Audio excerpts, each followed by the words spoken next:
Hello, everyone, and welcome to Lore Watch, a roundtable freeform discussion about lore in your favorite video games. I'm your host, Joe Perez, one of several lore-focused folks from Blizzard Watch, and I've got my stupendous co-host with me today, Matt Rossi. How you doing today, Matt? I was rocketed to Earth from doomed planet Mathron, where upon Earth's yellow sun, I gained the powers of a snarky, cynical old jerk. We should probably make that comic. I think it would work well. But we're not here to talk about being launched from dying and doomed planets. Otherwise, well, that would be a whole different podcast. Instead, we are here to talk about, well, how to lore. launch myself from the dying and doomed planet I happen to be on. Man, if we could figure that out. Anyway, but we're here to talk about in our continuing discussion about dragons in World of Warcraft, in particular the Dragonflights. Last time we talked primarily about the Black Dragonflight and the Green Dragonflight. We did talk about some of the others, but we tended to skew more heavily towards those two. So today we're going to cover, well, essentially everybody else, and there's more than you would think. So where do you think we should start, Matt? Well, I mean, if we're starting, that means we're doing something in time. Therefore, we should probably talk about the Red Dragonflight, because I like to swerve people. Yes, the Life Warders. So what do you think is the most important thing about the Red Dragonflight as we in their history, the starting point? Okay. I'm not going to talk about the starting point up front because you said most important thing in their history, and to me, this is the most important thing in their history. An orc named Necrosh Skullcrusher used the Demon Soul, an artifact created by the 5 Dragonflights back when they were fighting the old gods during the War of the Ancients. They were manipulated into making it by Neltharion, who we know better as Deathwing. We talked about him last week. But Neltharion tricked them because he didn't put any of his power into it. So it didn't work on them, but it worked on everybody but his flight. And when Necros got his hands on it, guided by Deathwing, he used it to enslave the Red Dragons. And as part of that enslavement, he forced Tyrannostraz, the prime consort of Alexstrasza, and Alexstrasza to create clutch after clutch after clutch of eggs. He basically forced them to breed. He did this so much that Tyrannostraz was basically weakened almost to death. Now, this is the Dragonmaw clan, correct?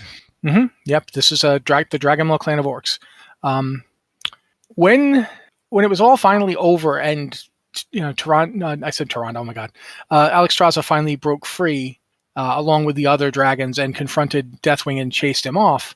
Many, many red dragons had been forced into slavery as mounts for the Horde during the First and Second War. That was what the Dragonmaw clan provided. In particular, if you read or listen to the new Sylvanas book, there is actually a scene where you get to experience the horror from an outsider's perspective of watching an orc on the back of a red dragon going to war. So. Yeah, they burned part of Silvermoon.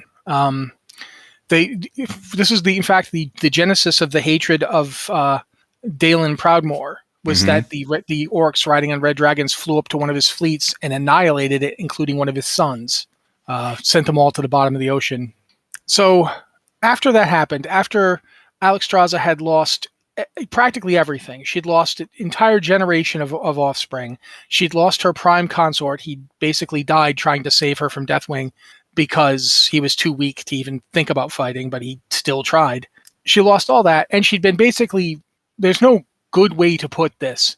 Forced breeding is part of genocide. It's literally in the definition of genocide. So the Dragonmaw clan of orcs committed genocide against her people. And her, personally. She was personally part of it. And when asked if she wanted revenge on the orcs for what had happened to her, she said no. Because while the orcs had done horrible things to her, they were still living creatures. Mm-hmm. And Alexstrasza's reverence for life is such that she could forgive even that. Now, I didn't tell you the story to tell you how bad the Horde is, because most of the Horde you're going to meet had nothing to do with this. This is the invasion Horde from through the Dark Portal, right? This is not our current Horde. But even with all that aside, most orcs weren't involved. It was mostly just the Dragonmaw clan. Mm-hmm. But the point isn't orcs bad. The point is you could do that to a red dragon, and she'd forgive you. You could do that to Alexstrasza, and she'd forgive you and want you to Now, be well. That's the most important thing about the Red Dragonflight. which ties into what their charge was. So the Red Dragonflight was, as with all of the Dragonflights, were infused with essentially pieces of power from the pantheon of Titans, and they were charged with certain domains.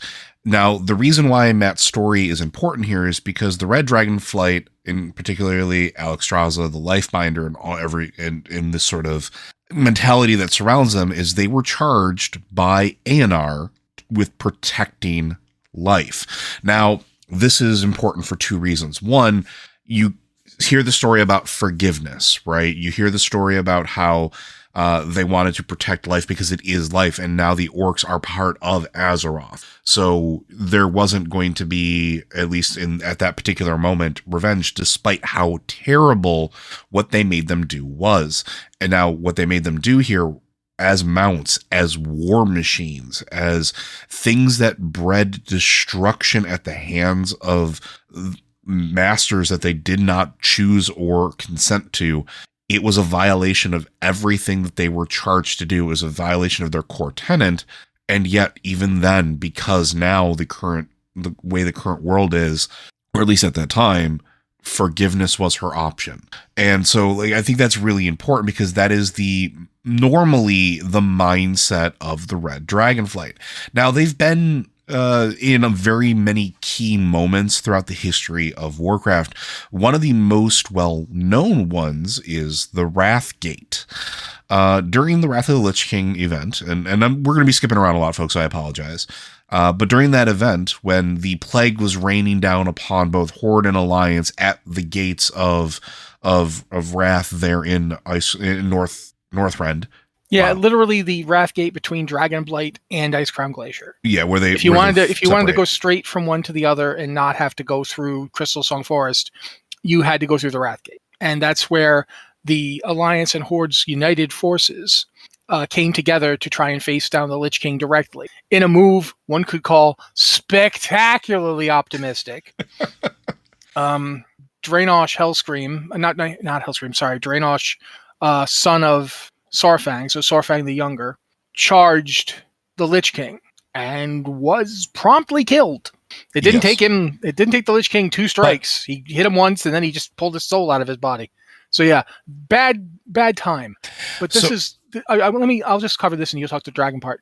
Sure. The Wrathgate is where we found out about Putris, the apothecary who had been.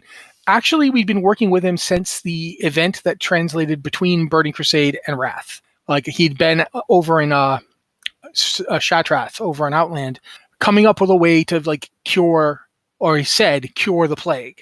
So we helped him there. And then if you were Horde and you played in Dragonblight, the main quests were given to you by the Royal Apothecary Society. Yep. To collect various samples to help them come up with a way around the plague. The one we go and fight, by the way, during the Love is in the Air event. Yeah.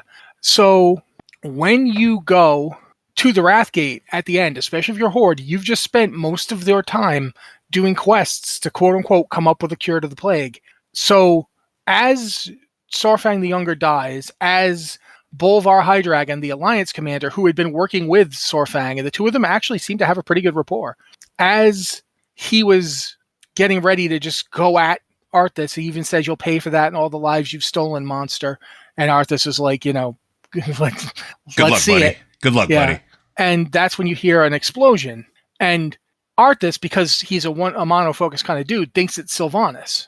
Mm-hmm. But it isn't Sylvanas. It's Putris. It's the guy you just spent the entire zone for, if you're Horde, curing the plague. Yeah, we got a plague cure now.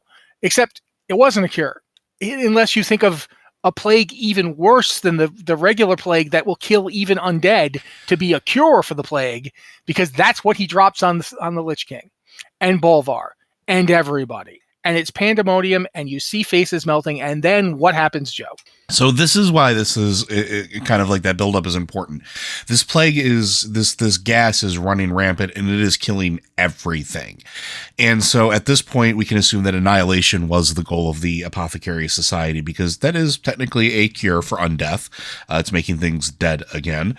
But Alexstrasza comes through. The Red Dragonflight breathes this life-giving fire, which seems like an odd mix, but it is. I always love pointing this out. Like, people are like, well, how can fire be a life thing?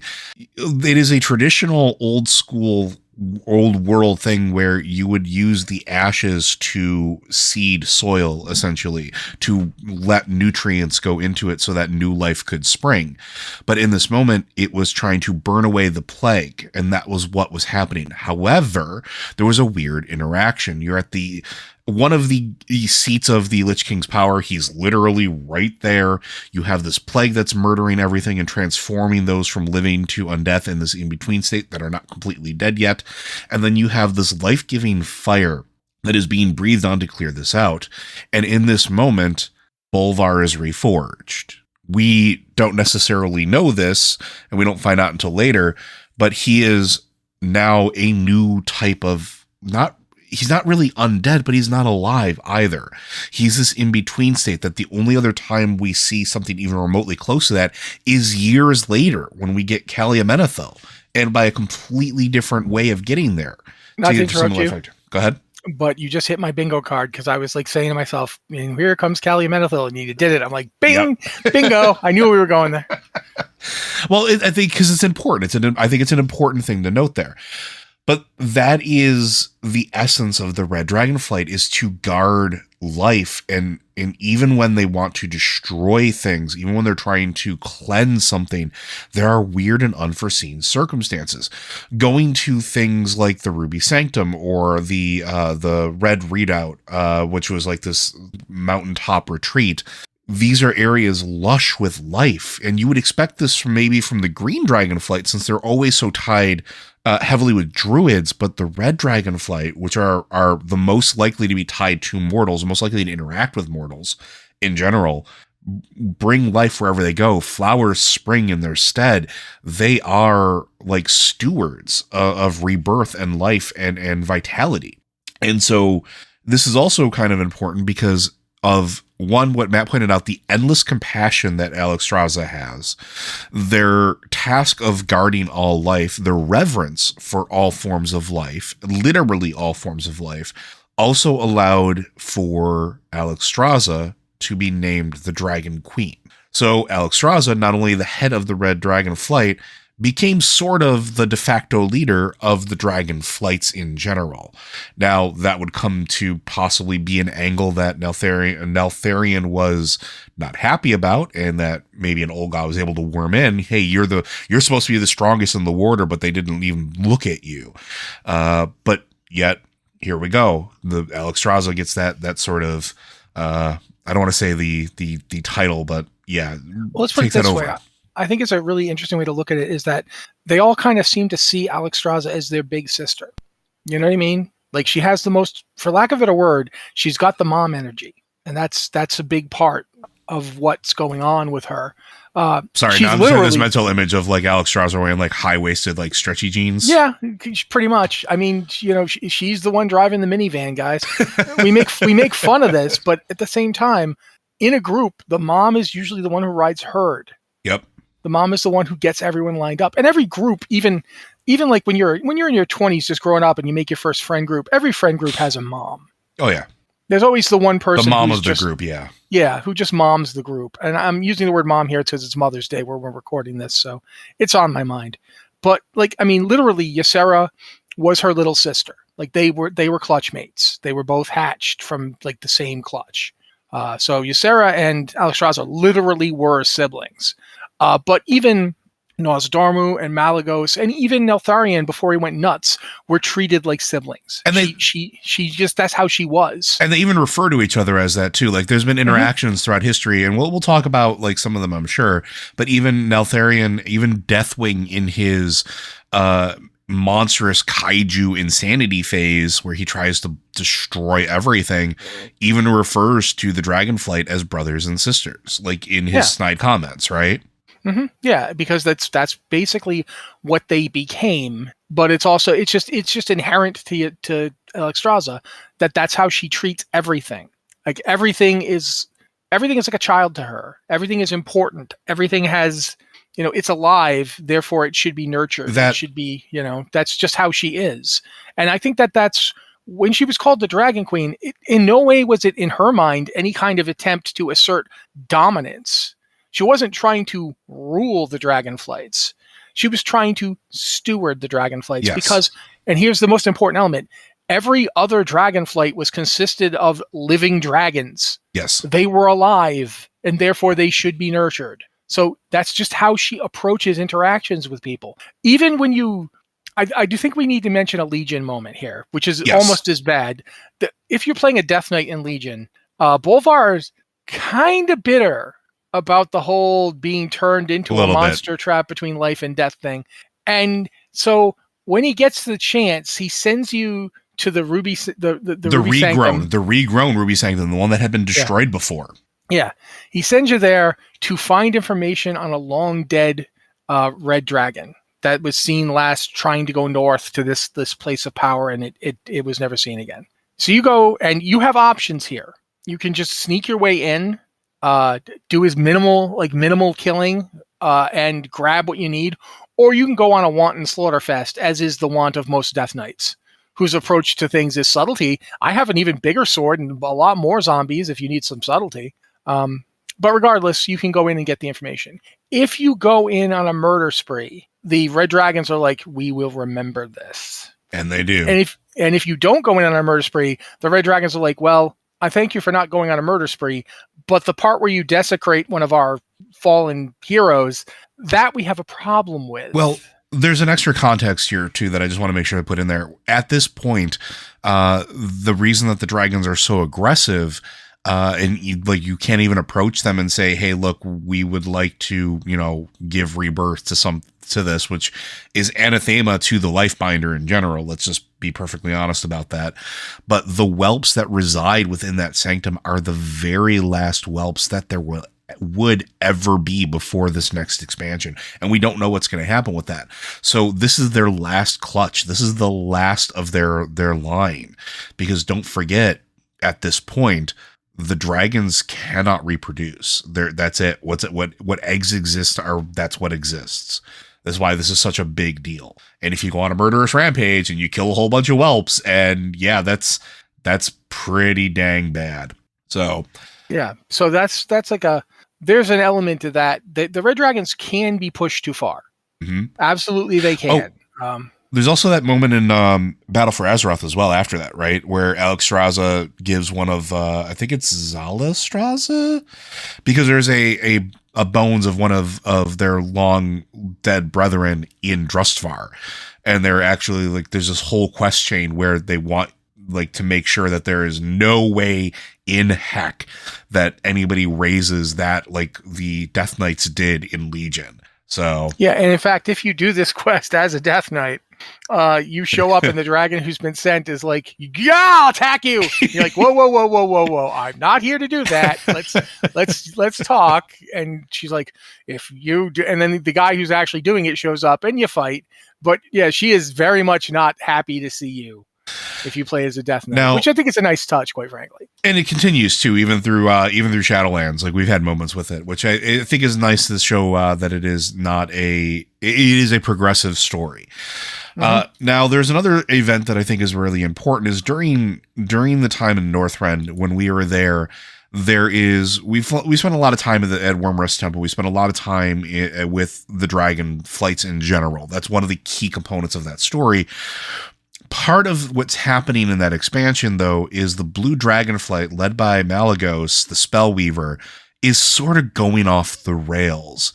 Malagos has decided that at this point, mortals can no longer be trusted with any form of magic, and so Malagos starts taking all of the ley lines of the land, which we kind of have an inkling now that the ley lines are sort of like life veins or blood of Azeroth, because Battle for Azeroth, we kind of have hints at that even now, and taking them all to the Nexus, making sure that they all run through the Nexus so that the Blue Dragonflights, which were granted dominion over magic by Norgana the Dreamweaver, would have full control over it. They could control who had access to magic and stop things, because in Malagos's mind, magic has been the source of so much devastation, and magic, it has been like this almost like a black cloud that hasn't been used for what it was intended. And so taking it away from the mortals was that important. Now, the reason I bring this up in relation to the Red Dragonflight is because it is Alexstrasza who starts with this: what Malygos is doing cannot be done. It will cause irreparable harm to all those that live on Azeroth.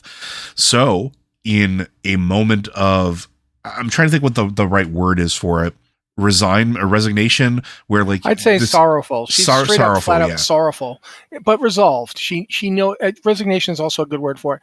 She basically knows, I have to do this. It must be done. I take no joy in it, especially since this is my brother.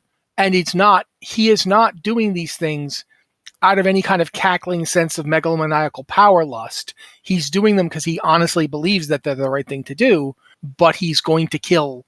Just the amount of death he is going to cause is too great to be countenanced.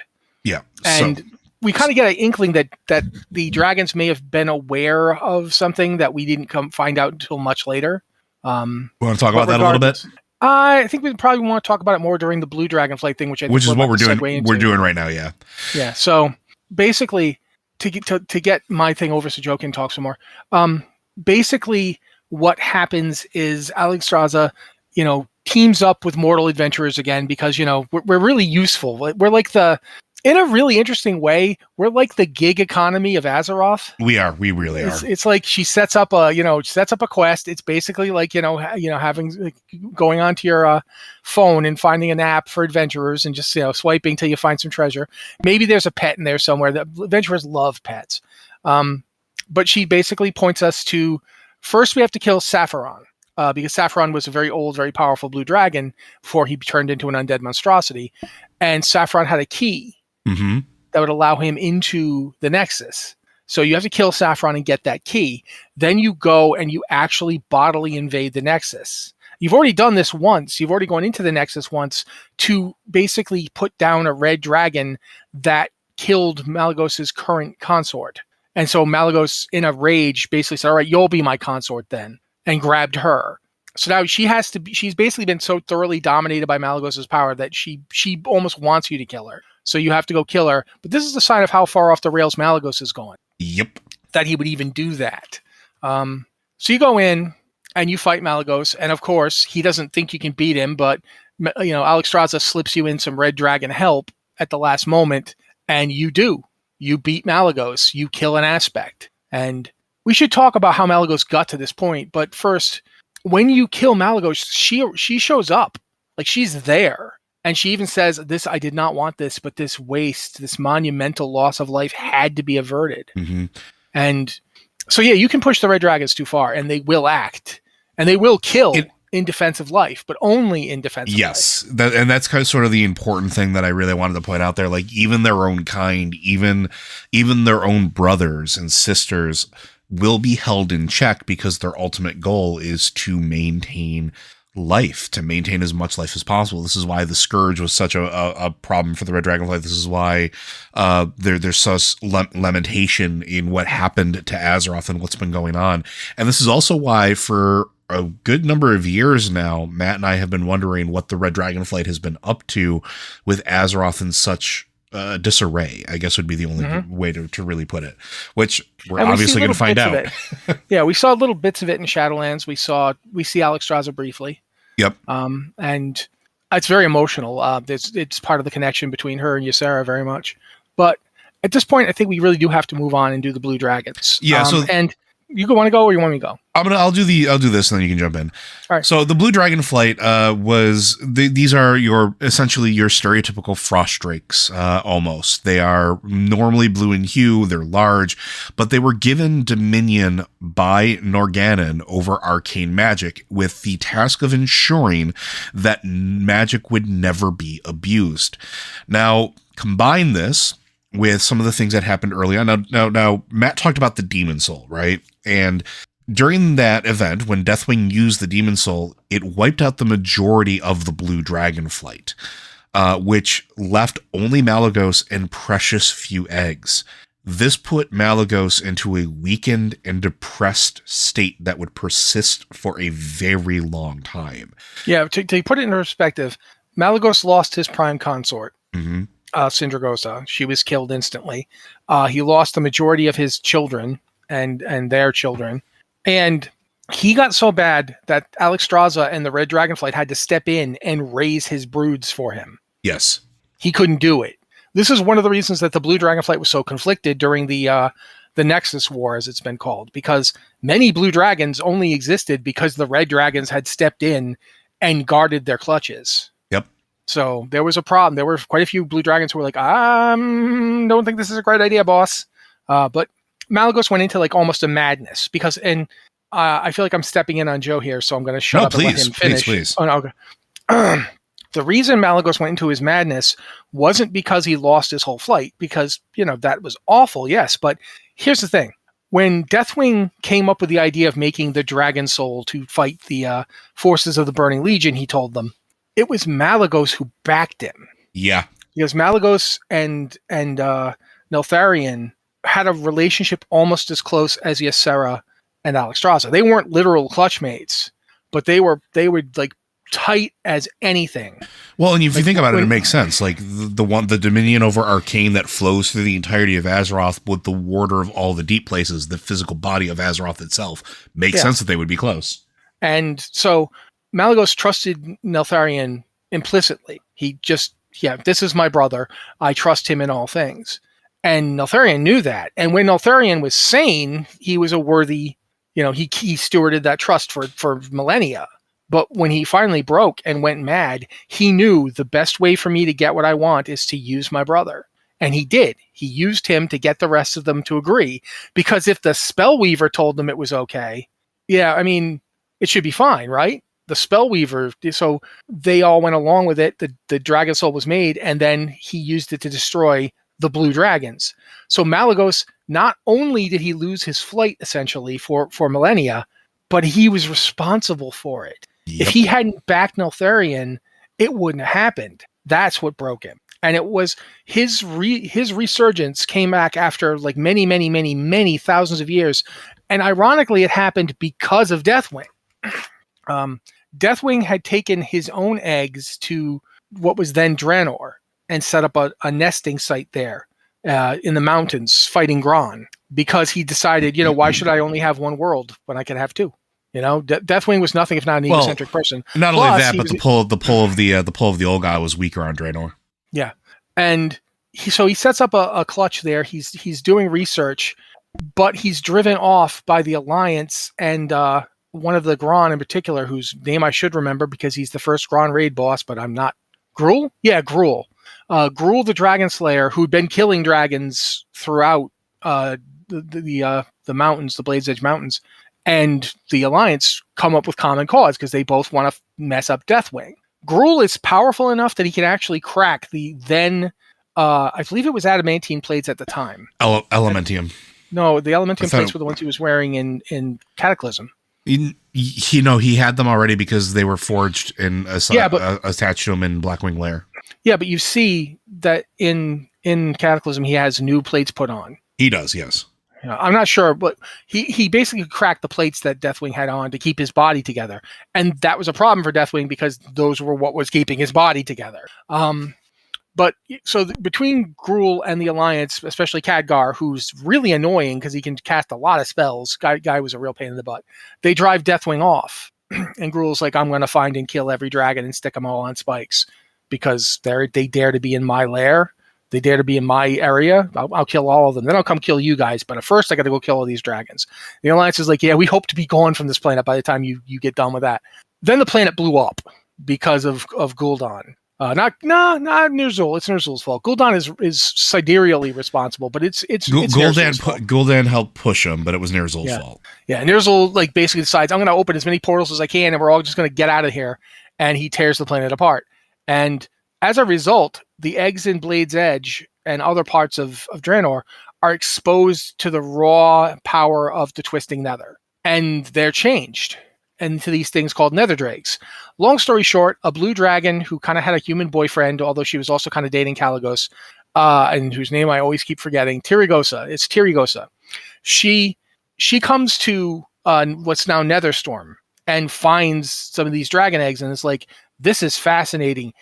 You guys got to come with me. and she brings some nether drakes back with her to Azeroth, where she introduces them to an addled, sickened, like, leave me alone, I don't want to talk to anybody, Malygos.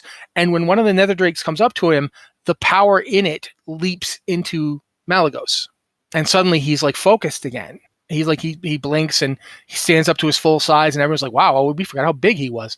And he's like, what was that? And from there, everything that unfolds afterwards, people thought he was sane again. They thought, oh, he's been restored. No, he just had a new idea. And what was that idea? The idea was magic. Why do we let anybody else use it? Look what happens. All of that came from the interaction with the nether drakes. And it's not the nether drakes' fault. They didn't do anything. They just were messed up. And as a result of them having all this weird, twisted, fel-based nether magic in them, they gave him the idea. Like, if you let magic run loose, what happens? Planets get destroyed. Dragons get twisted into this stuff. I can't allow this to continue any longer. Look at what my brother has done now. And keep in mind, that's the case. This was the direct result of Deathwing. Mm-hmm. And he saw it. And he was like, look what he did now. If I allow magic to be out there, he'll just use it again. And so a lot of this was his own guilt over what he allowed to happen during the original War of the Ancients, the loss of his Dragonflight, the creation of the Dragon Soul. And some of it was just, finally, he had a focus for all of it. Mm-hmm. There was something he could do about it. And so that's the way the Nexus War gets started. It's him doing exactly what Joe said. And I think you should talk more about the actual war now. The Nexus War?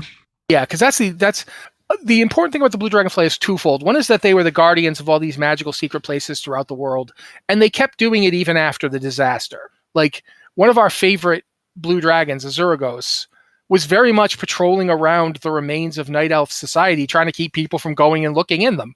Mm-hmm. It's like, please don't do that. You saw what they did. Not a good idea. Let's not ever do that again.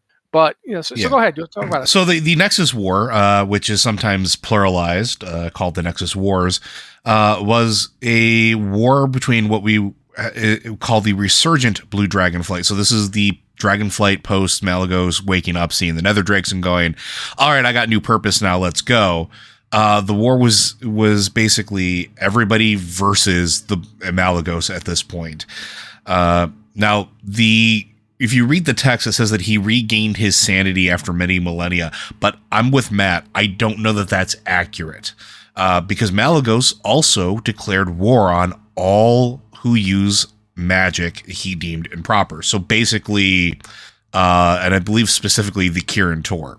Mm-hmm. So the Wormrust Accord, which was all the Dragonflights plus the Mortals, champions from the Horde Alliance, were to go to the Nexus, which was comprised of 3 different areas, 3 different sections, basically Blue Dragon inner space or extra dimensionality, as it were, where your entire goal was to take Malygos out and try to restore the Blue Dragonflight to some semblance of normalcy. When we are done, when we get through everything, tear through all of these different regions, take out all of the different folks that have bought purely into Malygos' insanity. And a lot of them, a lot of Kirin Tor mages joined him. A lot of Kirin Tor mages did join him. Because it's like, he's got magic. He's the Spellweaver, and he literally has the magic. What are we if we're not mages? All right, I'm joining. And yeah, there's a lot of that. Or the idea of this noble cause of protecting magic. And it was humans and elves, and it was those that were all members of the Kirin Tor that took this option, or I shouldn't say all of them, but they that it was an option to them because they were fulfilling what they wanted to essentially join the Kirin Tor in the first place for, which was using magic to protect the world, but also to be stewards of magic. So when everything is said and done, we wind up defeating Malygos with the aid of the Dragonflights, with the aid of other champions from our factions, and so now the Blue Dragonflight must rebuild. And this is where Kalecgos comes in. Kalecgos, who we had freed from his imprisonment and torment of a Dreadlord in the Sunwell. Kalecgos, who dated the Sunwell, ? I don't know if the comics or the manga are still canon. It's weird. Also, it's not really dating. It's more complicated. But yeah, definitely. I'm paraphrasing because we don't have time for that one. But Caligos, who was tied up with a lot of really big events like the reignition of the Sunwell, who has lived with mortals, who has a relationship with Jaina Proudmoore, which never really was fully explored, at least not in game. I know it was in books. Kind of winds up stepping up as the de facto leader. And this is, I believe, the only time, and possibly I think it's the first time and only time, and you can correct me if I'm wrong, Matt, where we see essentially a ascension protocol. Is that correct? Yeah, it's the only Dragonflight where we actually see the new leader get chosen. And what's really interesting is at this point we got to kind of talk about Argos. Yep, go for it. The various Dragonflights, everybody but the Black Dragonflight essentially were involved in what was called the War of the Shifting Sands. And that's a conflict between the Night Elves and their empire. So, well, at this point, their empire was very much reduced, but it was the Night Elf lands versus the Silithid. And later on, we would find out it was the Akir and so forth, coming forth after the Sundering. And when this fight went down, the Night Elves tried to fight the Akir and Silithid, but ultimately were pushed out of Silithus, and they were forced to retreat. When they did, they were pursued, but the Silithid did not want to go through Ungoro Crater because there were Titan devices there that would block their path, that would make it harder for them to proceed, which gave the Night Elves time to retreat to the Caverns of Time. Mm-hmm. At this point, Nosdormu was not interested in being involved in this fight. He was like, I don't particularly care about this. So one of my children go forth and explain this to these elves that this is not our problem. But then the Sultan attacked the Caverns of Time. And I was like, what? Oh, you little bug things think you're going to fight us. And so he reached out to the others, and each of the Dragonflights sent someone. We see the son of Zergos, although he is what I'm going to talk about. The son of Alexstrasza shows up, the one that dies later in Bastion of Twilight. He shows up. He's there. There's a little bronze drake who goes and helps. And there's Argos. Argos is the son of Malygos, the direct offspring of Malygos and Sindragosa. He spends like 1,000 years as a captive held by the Karaji who worship Cthulhu. And he's one of the ones that you find and free, and he helps you by creating weapons and armaments for you to fight, Cthulhu's forces. But all that time, it didn't do good things for his mind. Let's put it that way. And when Caligos starts looking like he's going to become the head of the Blue Dragonflight, Argos is like, hey, wait a minute. I'm important. I'm Malygos' direct son. I fought in all these battles for Father. I supported Father during this Nexus War. Well, I don't see why you should be leader. And a lot of people were like, because you supported him during the Nexus War, that's the thing we're trying to not do. And he's like, maybe the problem was just that we didn't do it right. You ever think of that? And so Argos comes forth as a rival to Malygos. And it's not until they find out that Argos has been in contact with Deathwing. And Deathwing is basically who's behind pushing Argos into the leadership position. Because he wants, if you can put Argos in charge, then he can remove the Blue Dragonflight from opposing him. Yep. And we don't know if there's like an avuncular relationship there. Like if Argos saw Deathwing as Uncle Neltharion, it's possible. I don't know. We never really talk about it. But regardless, Argos comes forth as a rival. But in the end, Caligos is chosen. And how he's chosen, you could talk about that one. No, please continue. Okay. I've never played a mage, so I didn't get to actually witness the full thing. But basically, the Nexus itself opens like a channel to somewhere, and I really heavily suspect it's the tower in the Dragon Isles, in the Dragon Isles that we see, or something, some mechanism there, yeah, and through that, basically channels the will of the Titans, and just the cosmos itself during this celestial alignment picks Caligos. Because he's not the one who's secretly working for Deathwing. Essentially, I feel like that's what happened, is the devices are like, boop, boop, this one's working for the old gods. Don't pick him. Pick the other one. Okay, that one's better, yeah. So yeah, Argos, I think he dies. I don't remember, I don't think he dies immediately, but I'm pretty sure he dies at some point. I'm relatively confident, yeah. Yeah. But, Aragos runs off and Kalecgos becomes chosen and becomes the aspect of magic. He literally gets the powers of an aspect. So we see that there is a mechanism in place to pick a successor and to empower them. Because Malygos died and he took his power with him. Like when Malygos went, Malygos went as an aspect and he was a dead aspect. There was no more aspect to him there. So the power came from somewhere and it was put on Kalecgos by the Nexus. Yeah, like almost like a mantle. Yeah. And so up from that point on till the end of Cataclysm, Kalecgos wasn't just a Johnny come lately here. He was the aspect of magic. He had the power to back himself up. Yep. Which implies that any of the aspects could so be empowered, which I think is going to have consequences, which we'll talk about later, I'm sure. Yeah. But yeah, that's what happens with Kalecgos. And there's one last thing that I did want to point out about the Blue Dragonflight that I think is some sort of important and something we learned back in Wrath.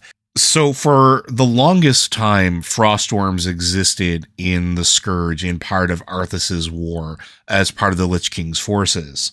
They are primarily the remains of blue dragons that have been resurrected in service of the Lich King. So just kind of add one little additional caveat in there as far as why Malygos would be upset about magic and things happening in the world. Well, that's probably another good reason that added to that. And also, it should be pointed out that most of them are the dead that were killed by Deathwing in the first place. Correct. Because the graveyards throughout Northrend are, full of dead blue dragons killed by Deathwing during the Sundering. Yep. Now for that, I think we're going to move on because we're going to be running out of time here if we don't, to the Bronze Dragonflight, which was led by Norsdomu. The Bronze Dragonflight are those that are yellow in scales. They can breathe superheated sand, so they're basically giant sandblasters. And Aman'Thul chose them to guard time and space. The space is a question mark because we have some inkling, but it really hasn't been anything more than time that has been told to us, although we have seen various things of them be able to open up alternate timelines and pocket dimensions in some of the lore in the books, also high chromie. So their task was to basically prune the time stream, to keep it true, to keep it on course, to find offshoots like the Warlords of Draenor offshoot, and wrangle it back into the main time stream so that there wasn't a million divergent universes or an infinite divergent universes. They reside inside of the Caverns of Time, which they call home inside of the Teneris Desert, which is interesting because that means that they're not too far away from some of the old gods, who definitely absolutely want to rewrite the timelines. And so they like one where they didn't end up trapped. That would be good, they think. Yeah. But the Caverns of Time are an important place. It is a nexus of power that of time and sort of where these streams mesh and line up. We as players who go to the Bronze Dragonflight, in particular to the Caverns of Time, go back to assist them with making sure that events transpire the way that they need to throughout history to keep the timeline together. Someone asked me a couple weeks ago about the Caverns of Time and why it's important and why we as players are able to go there. We are the mysterious folks that travel through time and go to these key events to make sure that they happen the way that they're supposed to. Look at going back and fighting Archimonde for the first time. Now, in Warcraft 3, it's the armies that did it, but they always talk about the heroes, the heroes, the heroes. We were the heroes that showed up and helped bring that fight to them while the armies were doing what they needed to keep A, the forces at bay, but B, level their power when they could at Archimonde. Seriously, Azeroth's gig economy, man. It absolutely is. But that was us. We were the reason that Thrall was able to escape his binds and thus take the Horde from being a listless, useless, embodiment of those in concentration camps. Was, yes, the Alliance did put orcs in concentration camps. Not that the orcs were saints to begin with, but still. I think one person made a really good point, though. The way the orcs were after the Second War, they were doing themselves no good and nobody else any good. So in a way, the Bronze Dragonflight effectively engineered the Horde.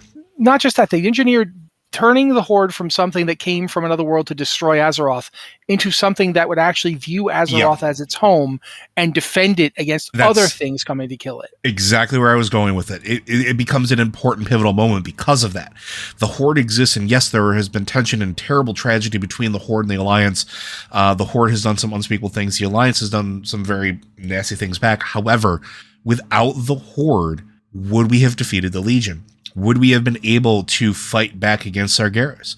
Would we have been able to fix the Shadowlands? Would any of this been able to happen? No, but the Bronze Dragonflight, being able to see the course of time in history at this point and see where the future needs to go and what needs to happen to make sure the timeline stays stable, they're able to say this moment needs to happen. Here's what needs to happen.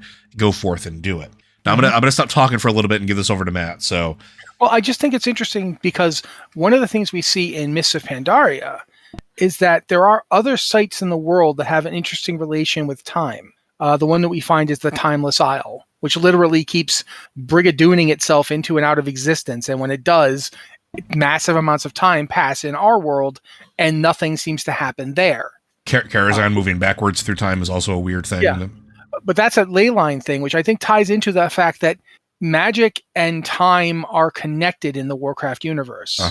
If you actually look at it, you'll notice that Earth is full of magic, which can affect time, which is necessary for life, which brings us to dreams, because living things dream. And each of them is that dream is essentially consciousness, and consciousness affects magic, which can deform the land, which can, and they're all interconnected in a way. They're all like aspects of a singular force. And with what the Bronze Dragonflight does, what they're really doing, it isn't so much, it's impossible to describe without using words that sound like what Joe earlier was saying, pruning the timelines. But they're not pruning them because they don't cut them off. It's like if you see a stream and like there's an offshoot of the stream that's going off into a deserty place and eventually evaporating into nothing. They're irrigating it back into the main flow of the water system. They want it all to be going in this direction rather than being wasted off there somewhere. And it's an interesting balance between the idea of limitless possibility that the old gods and the infinites come up with, and the idea of one true timeline that the Titans perceive. Is that the Bronze Dragons understand that many things are possible, but you want the ones that will sustain life, that will sustain existence, that will tie back all those forces. And that ties into how Deathwing's end comes about. Because I think that's going to be a big part of Dragonflight. Yeah, I mean, what happened at the end of Cataclysm and what Nosdormu did. And not only that, but I mean, Deathwing in general and his impact on the Dragonflights are going to be ever present in the next expansion. Oh, absolutely. Both before he went mad and after. Yeah. But at the end of Cataclysm, after you fight Deathwing twice, like you fight Deathwing up in the sky and you manage to get Thrall a shot to hit him with the Dragon Soul and knock him into the Maelstrom, and you think, yay, we did it. And then he comes up and he's even worse. It's like, oh my God, now he's got like 60 million tentacles. This ain't great. And you have to fight him again. And if you're me, you spend an awful lot of time running around, jumping from platform to platform and annoying him. Don't hit everybody else. Hit me with your big, big tentacles. Oh, God. The whole purpose of that is you get him to a point where the Dragonflights can come together and use the Dragon Soul and finally take him out. But when this happens, Nosdormu even says, I'm tying all timelines to this point. Mm-hmm. It's a fixed point at that point. I'm using all my power. And when he does that, he ensures that Deathwing doesn't just die here. There won't be a timeline that he doesn't die here. All the timelines that lead, for any direction, if Deathwing exists in them, this is where Deathwing dies. And I think that's important. You'll notice we didn't see Deathwing in the Shadowlands. Correct. And I'm not saying that we had to see everybody who died in the Shadowlands, but we do. It was interesting. Yeah, we do see Ysera in the Shadowlands. We don't see Malygos. Or Malygos, yeah. We don't see Malygos. Yeah, we don't see Malygos. And that might just be because Malygos got properly replaced. But regardless, I find myself thinking about what exactly did Nosdormu do? Did Nosdormu create a loop? Is Deathwing trapped in a loop of dying in that place? Well, forever? Which is interesting because Norsdomu is too. Yeah. So Nozdormu's a whole flight. We do need to talk about that. before we move on to the last couple minutes, yeah. Yeah. So I'm gonna have Joe, because you were coming in anyway, I think, but I wanted you to. So one of the things that is intrinsically tied with the Bronze Dragonflight is the Infinite Dragonflight. What we now understand is Norsdomu, who has succumbed to corruption, and there's a question mark after this, because we don't know the exact moment that things happened, and we don't know why it happened, but we're starting to maybe get some pieces of it. But that's a whole other show about the Infinite Dragonflight. We might have that later. So we're gonna probably have to do it next week at this point, because we've got a bunch of other Dragonflights to talk about. So that'll probably be in part 3. But he becomes a Moruzond, the leader of the Infinite Dragonflight, which is essentially trying to unravel the braided rope that has been curated and put together and kept in place by the Bronze Dragonflight.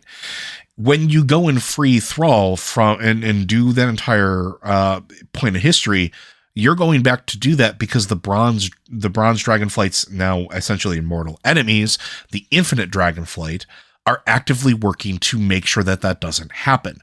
And that becomes a constant theme. Now, the one that I always go to is the Black Morass. Yes. When you get to the last boss of the Black Morass, he flat out screams that they've come to unmake this clockwork universe. Like, he screams this just before you fight him. And which is something I was going to say, with the events of the Shadowlands, it makes me start to wonder if that was the Little Jailer's influence and not the old gods. Anyway, I have a whole thing. Tell me when you're done, because I've got a thing to say here. You know what? Just go for it, Matt. Okay, we've been kind of trying to figure out, how did Murozond get corrupted? What corrupted Murozond? But the more I think about it, the more I think back to the fact that when Murozond dies, Nozdormu is standing there watching it happen. Yep, he's witness to his own death. And he says, so it ends. What if Murozond wasn't crazy and wasn't evil and went into everything knowing that he was going to die? Mm-hmm. In fact, he had to do all this to get you to that moment. There has to be a foe. It has to be happening. The fight happened. I saw it. All of this has to happen. So he makes the Infinite Dragonflight and does all this stuff and is never once crazy. He does it because he knows he has to do it. It's because he did it. I just saw it happen. I know what has to happen. I have to do it. It reminds me of, not to, because we always wind up talking about at least one comic book thing. There was this like Elseworlds thing where Batman needed a villain, and so Alfred became the villain, where the true identity, this isn't canon, but it was like this concept is the same. Alfred realized that he needed to motivate Bruce to make his goals accomplished, so Alfred became the Joker. It's that whole idea of, I need to have something for somebody to focus on. So in this particular case, you have Norsdomu going, potentially, these heroes need something to focus on. They need a foe so great, so vast, that spans time and space itself, that pushes against them at every capacity to make them strong enough to get them to the points where they need to be to stop what I need them to stop. Because Norsdomu never lost his ability to see through time and space. Nope. None of his Dragonflight did. Even after the events of Cataclysm, his Dragonflight was still able to do things like open up portals, create pockets of divergent time like Warlords of Draenor. They still had an insane amount of power and control and insight into time and space. Mm-hmm. There's nothing that has told us that he lost that ability. It's what makes me think that, it's very possible that Nozdormu is right now laying the groundwork for Murozond because he knows he has to be Murozond. Not because he hates what his job is, not because he hates the Dragonflights, not because he expects to win. In fact, he knows exactly how he's going to lose. Yep. And you'd think Murozond, knowing exactly how he's going to lose, would do something to change it, except it's the whole point. And think about the timeline of how things unfold, too. That was early in WoW when we meet Murozond. That was pretty early, within the first few expansions. That's when we see the Infinite Dragonflight. When we see the Infinite Dragonflight first, we don't meet Murozond until much later, but we see the Infinite Dragonflight in BC. Yes. It's the first Caverns of Time dungeons. That's when we first see them. So We've been running around with the infinites for a long time. Now, what if all of that has been leading us to basically have the groundwork and framework and have the expansion of mind to deal with the things we've been dealing with? And I mean, it would also explain why the infinite Dragonflight showed up to help, Garrosh Hellscream get away from, his captivity. because it was necessary for Draenor in order to get more forces. There's a lot of interplay. There's a lot of intertwining. We could probably spend 3 or 4 episodes going through nothing but how the Bronze Dragonflight, and in particular the Infinite Dragonflight, aren't actually agents of bad, but are actually doing their job. They're just not doing it in a way that we can understand because they're playing 5D chess. Yeah, they're coming at this from the perspective of having seen it all already. They can literally move backwards through time. They can understand things in reverse. There's an old saying. Sorry, real quick. There's an old saying that, you can only live life moving forward, but you can only understand it moving backwards. The Bronze Dragonflight literally can do that. We don't know what they've seen. We don't know how far into the future they can see. Presumably all of it. If you think of it this way, to us, time is like a sidewalk. It's like there's a white, black, this path leading forward. To the Dragonflight, to the Infinite and Bronze Dragonflight, it's a chessboard. I can go over to that square anytime I want. But that square is back in the past. Not to me, it isn't. That square is just a square. I can go to any square on this board at any time I want to. Because from my perspective, it's a board. This isn't linear to me. I know how it has to end. I know how it starts. But I can go to any of these things on the way. I don't have to just go from A to B. And that's the thing. Like when Joe said fifth dimensional chess, it's literally like, to me, yesterday is just another today. Yeah, and we talked about this a while ago when we talked about the Bronze Dragonflight when Anne was still with us, and this is going back years at this point. We talked about how there's this concept of fixed points of time.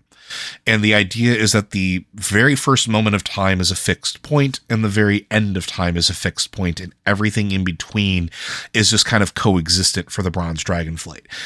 Except for those fixed points. Except for those fixed points, like the death of Deathwing at the Maelstrom, except for things that are being locked in or potentially pulled from the timeline and given their own bubble.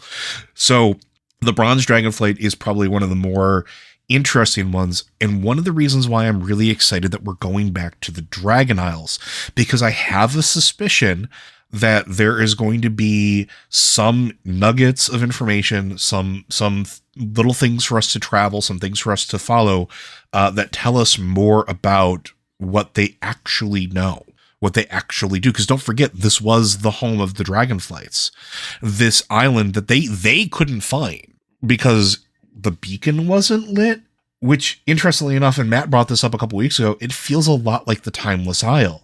Is this because the Bronze Dragonflight helped in the defense system? Is it because they helped make sure that it wasn't something they could go back to? Does this mean that the Infinite Dragonflight did go back there because they could, because it was their own magic? Yeah, it's possible. Or for that matter, what would be really interesting is that they couldn't go back in time to it until now. And now they can travel back in time to it. It's is this the point where the Infinite Dragonflight is born? And the other interesting thing too is the Infinite Dragonflight.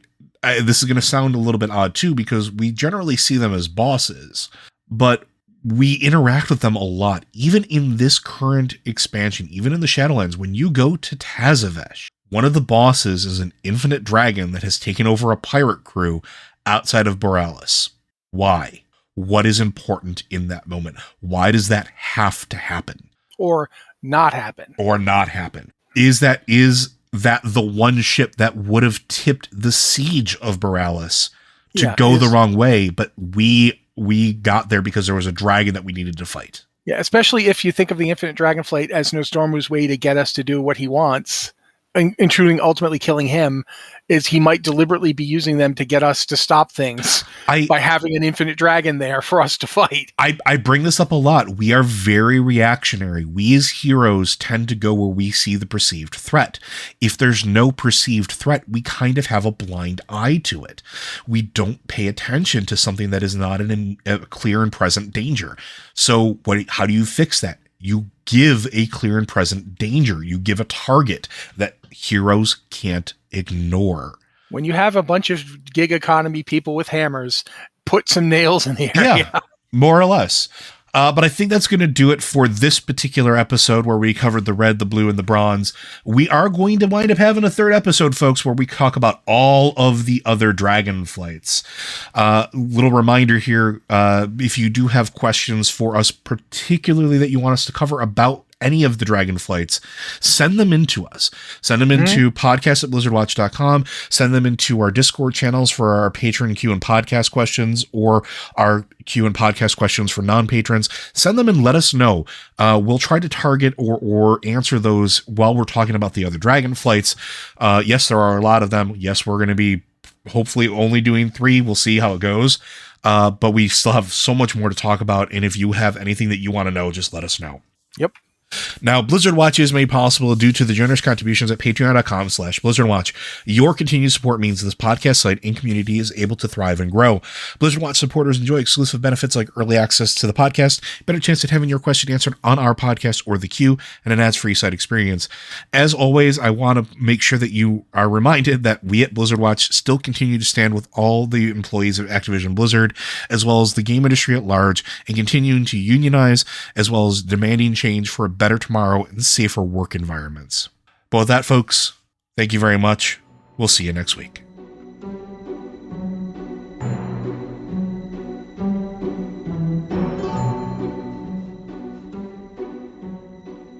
Time Dolphins.